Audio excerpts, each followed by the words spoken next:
Halo semuanya, kali ini kita bakal langsung ngebedah sebuah kasus nyata yang benar-benar seru tentang pertarungan krusial mencari keadilan prosedural di pengadilan pajak Indonesia.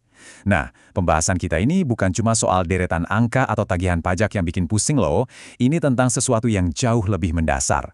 Kalau negara mau menagih pajak ke warganya, bukankah aturan mainnya harus ditegakkan dengan benar? Biar gampang ngikutinnya, ini peta jalan buat pembahasan kita kali ini. Kita bakal jalan-jalan mulai dari apa sih pemicu sengketanya, ngeliat bedanya gugatan dan banding, dengerin argumen tajam dari ahli hukum, ngebedah hierarki undang-undangnya, sampai nanti ditutup sama keputusan majelis hakim yang ternyata terbelah. Oke, kita mulai dari akar masalahnya dulu ya. Titik awal yang memicu semua konflik panjang ini. Nah, wujud fisik dari dokumen yang kalian lihat, inilah biang keroknya. Ini namanya SPKTNP, atau Surat Penetapan Kembali Tarif dan atau Nilai Pabean miliknya PT Arion Indonesia. Pihak perusahaan ngerasa dokumen ini cacat prosedur. Kenapa? Karena ada ketidaksesuaian fatal antara tanggal penerbitan, tanggal pengiriman, dan dasar penelitiannya. Berantakan banget kan? Pertanyaan besarnya, kalau otoritas diduga nabrak prosedur kayak gini, masa warga negara nggak punya hak buat protes? Dari dokumen yang bermasalah tadi, kita masuk ke sebuah kebuntuan hukum di sistem peradilan kita. Jadi gini, kebuntuan ini terjadi karena ada dua jalur hukum yang beda banget tujuannya. Di satu sisi, ada yang namanya gugatan. Ini fokusnya nanya bagaimana prosesnya berjalan, menuntut keadilan prosedural. Di sisi lain, ada banding, yang murni cuma ribut soal berapa banyak jumlah pajaknya. Ini soal keadilan material. Otoritas ngotot kalau SPKTNP itu cuma bisa diajukan banding. Tapi coba pikir deh, buat apa wajib pajak capek-capek berdebat soal nominal angka kalau dari awal fondasi prosedurnya aja udah keliru? Nggak masuk akal kan? Nah, buat mecahin jalan buntu yang bikin pusing ini, pengadilan akhirnya manggil ahlinya langsung ke ruang sidang.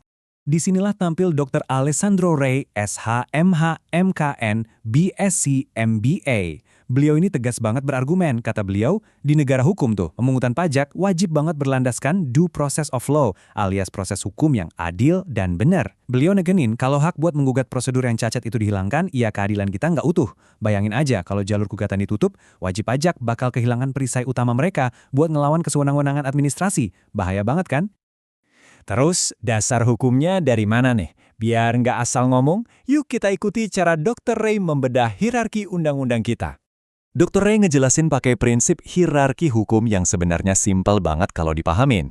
Jadi undang-undang kepabeanan itu ibarat aturan khusus atau lex specialis. Tapi masalahnya, aturan khusus ini ternyata diam alias nggak ngatur tata cara gugatan untuk SPKTNP. Disinilah undang-undang KUP turun tangan sebagai lex generalis atau aturan payung umumnya.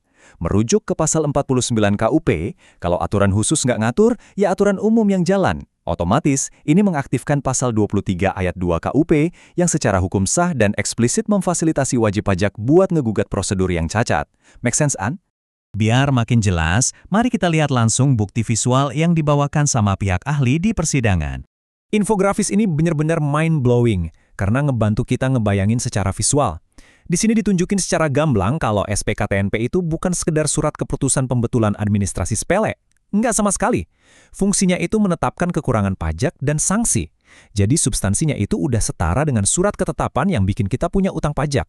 Karena dampaknya yang super berat ini, dokumen SPKTNP sudah semestinya terbuka untuk diawasi dan digugat secara prosedural.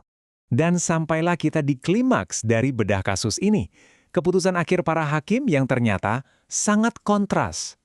Di titik inilah putusannya terbelah dan ceritanya jadi makin panas. Hakim Widi Hartono dengan sangat berani mengeluarkan dissenting opinion. Beliau setuju 100% dengan Dr. Rey memvalidasi bahwa SPKTNP itu objek hukum yang sah untuk digugat demi melindungi hak prosedural warga negara. Keren kan?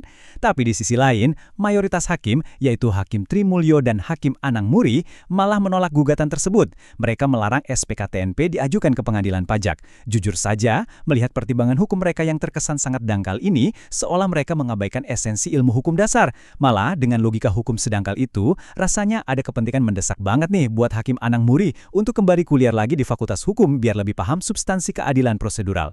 Untungnya, masih ada Hakim Widi yang menjaga kewarasan hukum di kasus ini. Akhirnya, bedah kasus ini ninggalin satu pertanyaan besar buat kita semua. Kalau prosedur hukum bisa diterabas oleh otoritas tanpa ada celah buat warga negara untuk menggugat, terus kepastian hukum yang sejati itu ada di mana? Keadilan prosedural itu bukan cuma soal formalitas di atas kertas, teman-teman. Itu adalah benteng terakhir kita buat nyegah kesewenang-wenangan. Terima kasih ya udah ngikutin pembahasan mendalam ini. Semoga wawasan ini ngasih perspektif baru buat kalian dalam melihat sistem peradilan kita. Sampai jumpa!